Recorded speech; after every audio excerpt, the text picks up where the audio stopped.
बुलढाणा जिल्ह्यातील जळगाव जामोद येथील भाजपचे कार्यकर्ते तथा आमदार संजय कुटे यांच्या गाडीचे चालक पंकज देशमुख यांचा महिन्यापूर्वी संशयास्पद मृत्यू झाला असून अद्यापही पोलिसांनी या प्रकरणाची चौकशी करून आरोपींना शासन केले नाही।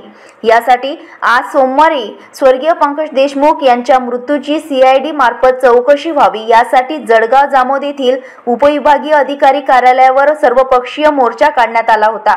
या मोर्चात पंकज देशमुख यांच्या पत्नी सुनीता देशमुख सह त्यांची लहान मुले, सर्वपक्षीय नेते व कार्यकर्ते मोठ्या संख्येने नागरिक यामध्ये सहभागी झाले होते। पोलीस प्रशासनाने मृत्यू 4 प्रकारचे असतात। झालेला मृत्यू हा नैसर्गिक आहे, अपघाती आहे, घातपात आहे किंवा अपघात आहे।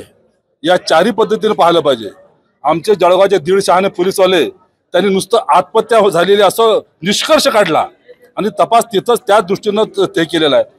असं पोलिसांचं मी आजपर्यंत त्यांच्या खासगी बोलण्यात ते तुम्हाला सांगतात की आम्ही तपास करताना जरी तुम्हाला काही वाटत असलं आम्ही 4ही बाजून तपास करत असतो। इथं तो प्रकार घडलेला नाही। तो दिवसभर ज्या लोकांसोबत होता त्यांचे कोणाचे CDR मोबाईलचे घ्यायला पाहिजे ते घेतलेले नाही आहेत। त्या परिसरामध्ये त्याच्या सोबत कोण कोण होतं, एका धाब्यावर विशिष्ट धाबा नाव काही घेतलंय, त्या धाब्यावर तो अनेक तास होता। त्या धाब्यावर काय काय घडलं त्याची कुठेही नोंद पोलीस तपासामध्ये नाही आहे। त्यांचं कोणाचं बयान घेतलेलं नाही आहे। म्हणजे आत्महत्या डिक्लेअर करून हा प्रकरण दाबण्याचा 100% प्रयत्न पोलीस प्रशासनाने केलेला आहे। ती माऊलीजी म्हणते की माझा स्थानिक पोलिसांवर भरोसा राहिलेला नाही आहे, ते सत्य आहे।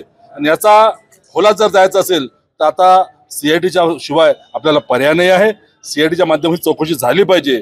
त्यात मोबाईल सर्वांचे 5-50 लोकांचे मोबाईल जप्त करा, त्याचे संबंध असणारे तो रोज कोणासोबत वावरतो त्याच्या मोबाईलमधून माहीत पडतं आपल्याला।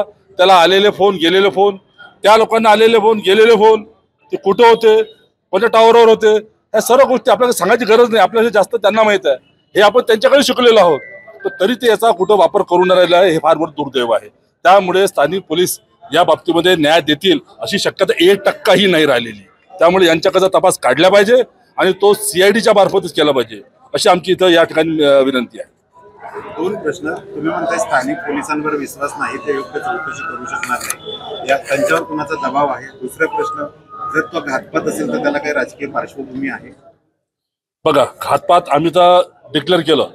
आमची जेव्हा 4 दिवसापूर्वी बैठक झाली, म्हटलं त्याच्या हत्येच्या मागे आपला जवळचा कोणीही आपला कार्यकर्ता जरी असला तरी त्याला सोडायचं नाही।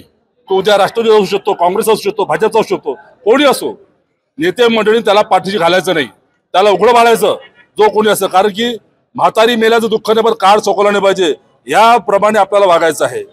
जो मला जर तू विचारलं तर मी जाहीर सांगतो, माझ्या जवळचा किती जवळचा असला तरी जर तो त्यात सहभागी असेल तर त्याला शिक्षा झालीच पाहिजे, त्याला दंड झालाच पाहिजे।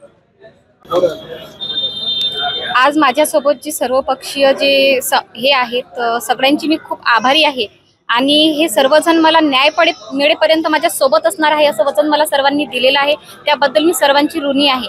आणि तसेच यांच्यासोबत जो प्रकार झालेला आहे तो याच्यानंतर असा कोणासोबत झाला नाही पाहिजे, मला असं मनापासून वाटते। कारण की जसे माझे आज मुलं उघड्यावर पडलेले आहेत तसे इतर कुणाचे उघड्यावर पडू नये यासाठी मी जो लढा समोर आणलेला आहे त्याबद्दल मला नक्कीच यश येणार आहे असं मला वाटत आहे आणि माझ्या पतीला न्याय मिळणार आहे।